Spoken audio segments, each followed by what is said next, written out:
देखिए, लड़का हो या लड़की, दोनों में कोई भी फर्क नहीं है। लेकिन जब बात हो वंश वृद्धि की, तो हमारे शास्त्रों के अनुसार लड़के को अपने घर के वंश की वृद्धि का कारक माना गया है, जबकि लड़की को अपने ससुराल की।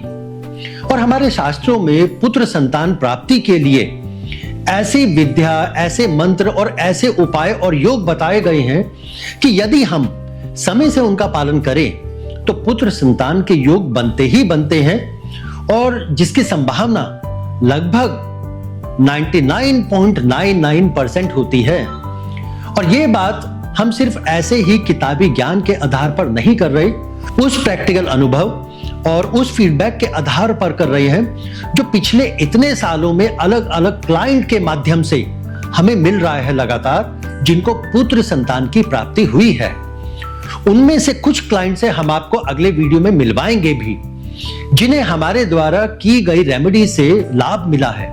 लेकिन इसमें हम ये कभी नहीं कहते, ना ही ऐसा कुछ दावा करते हैं कि ऐसा कुछ हमने किया या हमारी विद्या ने कुछ कमाल किया, क्योंकि देखिए, देने वाला तो वो है जो ऊपर बैठा है, हम तो सिर्फ माध्यम मात्र हैं उसका। पर यह मुमकिन कैसे होता है?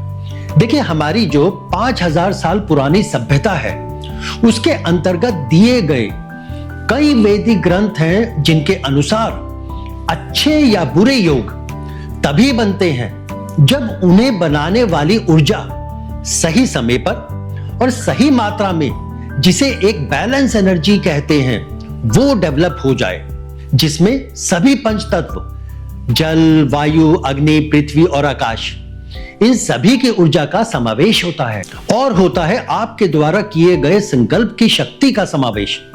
उसके साथ साथ आपके संकल्प के साथ हमारे द्वारा कराई गई पूजा, एक शुभ ऊर्जा को बनाए रखने के लिए सही मंत्रों का उच्चारण, और घर में किए गए वास्तु और कुछ साथ में उनसे जुड़े हुए नियमों का पालन करना।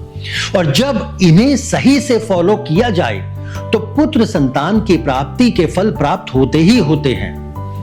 लेकिन जितनी बातें हमने ये बताई या बोली, अगर इन सबके करने के बावजूद भी ऐसा नहीं हुआ तो क्या होगा?